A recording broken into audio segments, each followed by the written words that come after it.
আজকে আমি একটা সুন্দর ব্রোকলি রেসিপি করে আপনাদের দেখাবো। ব্রোকলি খুবই সুস্বাদু খেতে, এতে ফসফরাস আছে এবং খাদ্যগুণও প্রচণ্ড সমৃদ্ধ।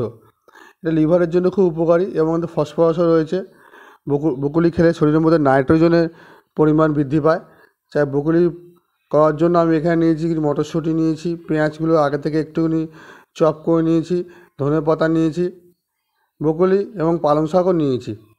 তাই এবার আমার প্রসেসটা শুরু করছি। ব্রোকলিগুলো ভালো করে কেটে আমি প্রেসার কুকারে একটু সিটি মেরে নিচ্ছি, একটু ভাপিয়ে নেওয়া যাকে বলে, করে নিয়েছি। এরপরে এবার দিয়ে দিচ্ছি কাঁচা লঙ্কা, অল্প একটু ধনেপাতা, পালং শাক, এইগুলো সবগুলোকে আমি একটু মিক্সিতে পেস্ট করে নেবো। ধনেপাতা, কাঁচা লঙ্কা,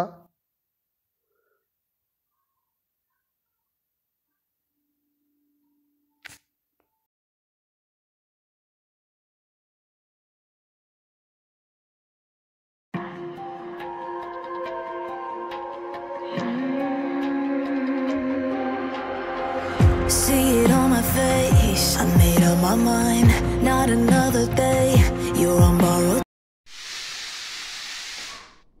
রক্তগ্রাম সবুজ পেস্ট হয়ে গেছে। পেস্টটা হয়ে যাওয়ার পর ঠিক সময় রান্না ইউজ করবো। এবার ব্রোকলিগুলোকে আমি একটা জায়গায় ভাপা ব্রোকলিগুলো এক জায়গায় রেখে দিয়ে একটু একটু মশলা করে নিচ্ছি। প্রথমে একটু তেল দিয়ে নিচ্ছি একটা প্লেটের মধ্যে, সাদা তেল অল্প ইউজ করছি। এবার দিচ্ছি ধনে গুঁড়ো, লঙ্কার গুঁড়ো, এবার দেবো জিরে গুঁড়ো। এবার দিয়ে দেওয়ার পর আস্তে আস্তে এই হলুদ গুঁড়ো দিয়ে দিচ্ছি। সমস্ত মিক্সচারগুলো করে ঘেঁটে নেবো, অল্প একটু টক দই ছড়িয়ে দেবো, দিয়ে ভালো করে একটা মিক্সচার তৈরি করে নেবো। এবার মিক্সচারগুলোর মধ্যে ব্রোকলিগুলোকে আস্তে আস্তে ডিপ করে করে সাদা তেলে ভেজে নেবো। এই দেখুন একটা সুন্দর রকম একটা মশলা করেছি একটা। এই মশলা যে গ্রেভিটা তৈরি করেছি, এই গ্রেভিটার মধ্যে দিয়েই আমি ব্রোকলিগুলোকে আস্তে করে ডিপ করে নেবো এবং এই ডিপ করে নেওয়া ব্রোকলিগুলোকে আমি পরে তেলে ভাজবো।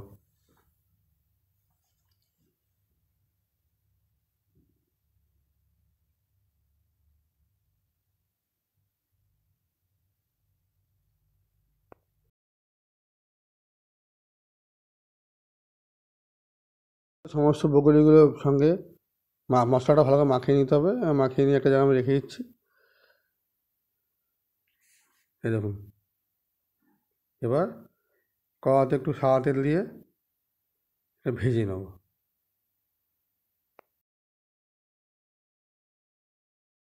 এর মধ্যে দিয়েছি দারুচিনি, লবঙ্গ আর একটু এলাচ।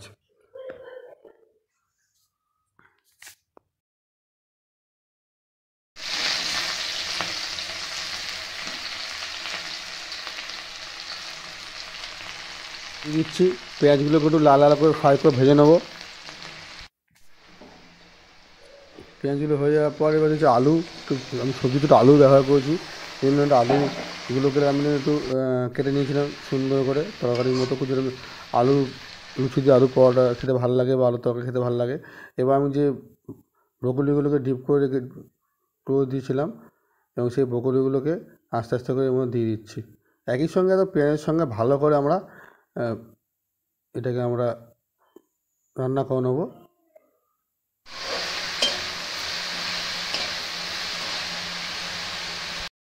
দিলাম এর মধ্যে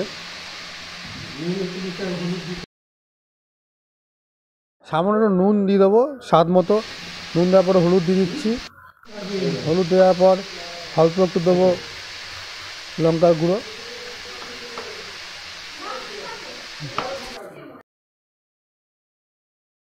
টেবিল স্পুন দিচ্ছি জিরে গুঁড়ো দিয়ে এবার ভালো করে একটু নাড়াচাড়া করে নেবো।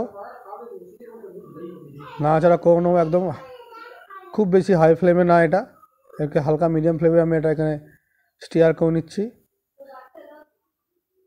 খানিকক্ষণ নাড়াচাড়া করার পর আমরা যে পেস্টটা করেছিলাম, পালং শাক, ধনেপাতা, কাঁচা লঙ্কা, সমস্ত যে পেস্টটা আমরা করেছিলাম সেটা দিয়ে দেবো।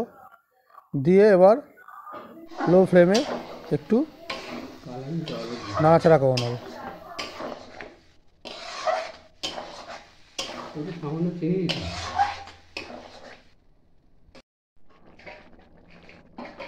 তার মধ্যে যে অল্প যে পেস্টটা ছিল সেটা আমার জল দিয়ে ধুয়ে আবার রান্নায় দিয়ে দেবো।